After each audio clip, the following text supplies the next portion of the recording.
kelemahan pemerintahan Jokowi karena dia terima banyak sekali tenaga kerja Cina di Indonesia. Ya, padahal rakyat kita kan yang nganggur banyak. Kok situ tega sih? Rakyat kita aja nganggur, masa semua pekerjanya? Hah? Situ itu siapa? Siapa lagi kalau bukan Mas Jokowi? Ini urusan juga urusan tenaga kerja, TKA asing. Pak Jokowi itu anti asing katanya. Karena banyak TKA ya, dari Cina yang katanya bekerja di sini katanya 10 juta lebih. Saya langsung cek imigrasi, coba saya cek. Ternyata TKA yang kerja di Indonesia itu hanya kira-kira 80 ribu. Yang dari Tiongkok itu 24 ribu. Kalau saya cek datanya ada, bukan isu.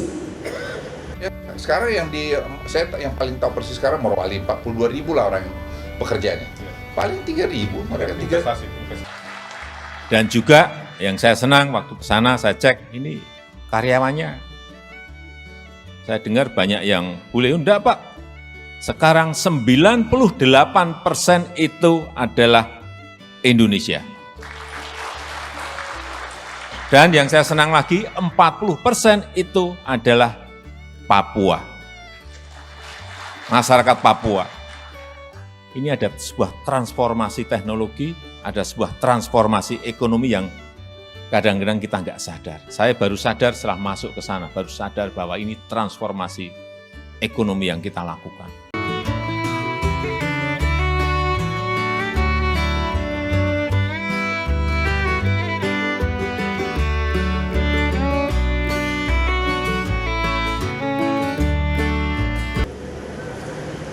Ini urusan juga urusan tenaga kerja, TKA asing. Pak Jokowi itu anti asing katanya. Karena banyak TKA ya, dari Cina yang katanya bekerja di sini katanya 10 juta lebih. Saya langsung cek imigrasi, coba saya cek. Ternyata TKA yang kerja di Indonesia itu hanya kira-kira 80 ribu. Yang dari Tiongkok itu 24 ribu. Kalau saya cek datanya ada, bukan isu. Kemudian saya bandingkan dengan negara lain, coba kita bandingkan dengan negara lain.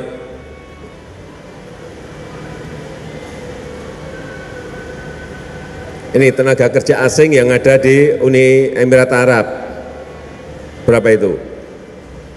80%. Arab Saudi, tenaga kerja asingnya 33%. Yang paling banyak dari Indonesia itu.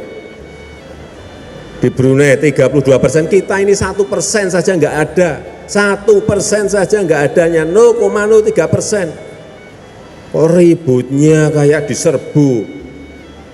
Nggak ada, nggak. Karena memang betul-betul kita rem, kita batasi. Justru orang kita yang kerja di Cina itu ada 80 ribu. Di Cina saja. Di Taiwan 200 ribu, di Hong Kong 160 ribu, jadi total berapa? 440 ribu. Berarti orang sana itu anti Indonesia kalau anti-antean. Proyek ini adalah pembangunan smelter tembaga di Indonesia dengan kapasitas total 1,7 juta ton konsentrat tembaga yang diproses per tahunnya. Dan proyek ini adalah sebagai kewajiban PT FI seperti yang tertulis dalam IUPK atau Izin Usaha Pertambangan Khusus PT FI.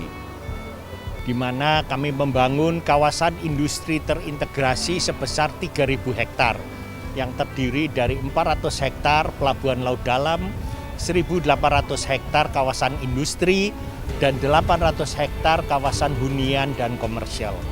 Dan kami harapkan dalam 5 tahun ke depan kami dapat menyerap investasi sekitar 7 miliar US dollar dan menyerap tenaga kerja 40.000 tenaga kerja. Kami menargetkan dalam 15 tahun yang ke depan dapat menarik investasi sebesar 17 miliar dolar dan insya Allah bisa menyerap tenaga kerja sekitar 200.000 tenaga kerja. Saya baru saja ke Tembagapura melihat Freeport. Dan perlu saya sampaikan kepada para senior, para sesepuh, bahwa Freeport sekarang ini mayoritas sudah milik Indonesia, bukan milik perusahaan Amerika lagi. Karena sebelumnya kita hanya diberi 9,3%. 3 tahun kami negosiasi, sangat alot sekali, dan kita sekarang sudah memegang mayoritas 51%. Saya dulu-dulu nggak mau ke Freeport karena itu bukan milik kita, tetapi sekarang saya ke Freeport karena jelas itu sudah menjadi milik BUMN kita, artinya milik pemerintah Indonesia. Dan juga yang saya senang waktu ke sana saya cek ini karyawannya.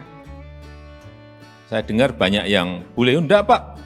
Sekarang 98% itu adalah Indonesia. Dan yang saya senang lagi 40% itu adalah Papua. Masyarakat Papua. Ini ada sebuah transformasi teknologi, ada sebuah transformasi ekonomi yang kadang-kadang kita nggak sadar. Saya baru sadar setelah masuk ke sana, baru sadar bahwa ini transformasi ekonomi yang kita lakukan. Kalau ini konsisten kita terus lakukan, tanpa kita takut digugat, tambah nilai tambah nanti akan melompat. Saya suruh ngitung kemarin Bu Menteri Keuangan, coba dihitung, kita dari Freeport ini dapat berapa sih? Dulu ya dapat dividen 9%. Sekarang kita dapat dividennya 51%, dapat pajaknya jelas lebih besar, dapat penerimaan negara bukan pajak PNBP lebih besar, kemudian dapat biaya ekspor juga lebih besar. Setelah dihitung-hitung dari pendapatan mereka, kita 70% itu masuk ke negara. Dari yang sebelumnya hanya dividen 9%.